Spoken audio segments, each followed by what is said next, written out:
Hello and welcome to today's tutorial, where I'll show you how to edit saved passwords on the Chrome app with simple steps. So, let's get started. First, launch the Chrome app on your phone. Once inside Chrome, tap on the three dots menu located in the top right corner. From the drop-down menu, choose Settings.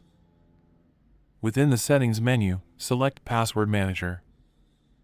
Here, you'll find a list of all your saved passwords. To edit any password, tap on the website associated with it. A pop-up will appear, asking you to create a screen lock. If you haven't set up a screen lock yet, simply follow the prompts to create one.